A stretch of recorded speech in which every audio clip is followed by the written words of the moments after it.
Bonjour, Benjamin Robert, j'exerce le métier de courtier en assurance depuis maintenant 8 ans. Je suis cofondateur de Clever et on accompagne nos clients depuis maintenant plus de 5 ans dans la mise en place de programmes d'assurance cyber.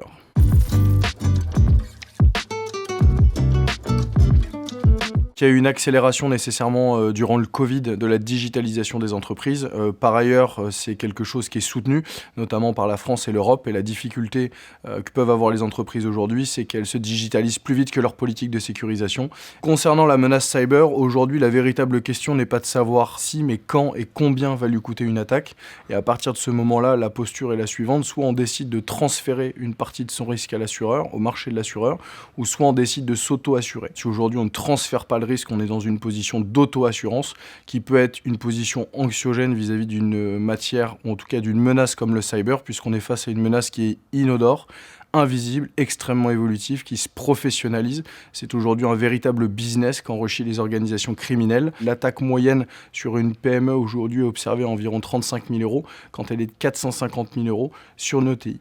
Donc il est important aujourd'hui de sensibiliser les dirigeants sur ces sujets, d'être extrêmement factuels. Et bien souvent, quand on a l'écoute de nos clients, après ces discussions, on arrive à avoir de l'attention de leur part, une prise de conscience, de l'investissement du temps qui permet de les accompagner dans la construction d'un programme d'assurance dédié et qui permet de transférer le risque à l'assureur et ainsi de limiter l'exposition de leur société.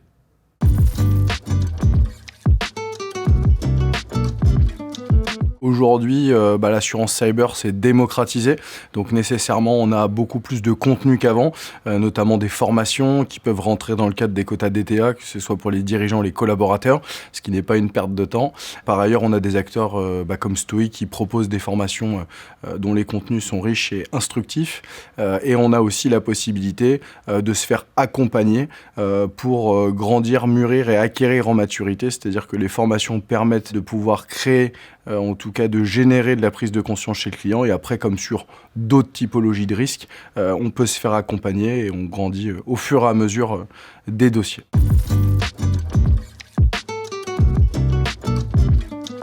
Concernant le cyber, à titre personnel, j'ai toujours trouvé que c'était aujourd'hui un risque qu'il fallait absolument traiter. Je suis depuis mes débuts quasiment évangélisateur et toujours été très sensible sur le sujet. Et le temps qui passe nous prouve que c'est de plus en plus une menace importante, déjà aujourd'hui bien présente. Et j'invite mes confrères à s'intéresser au sujet qui est par ailleurs passionnant et qui permet d'amener de la nouveauté dans les échanges avec les clients.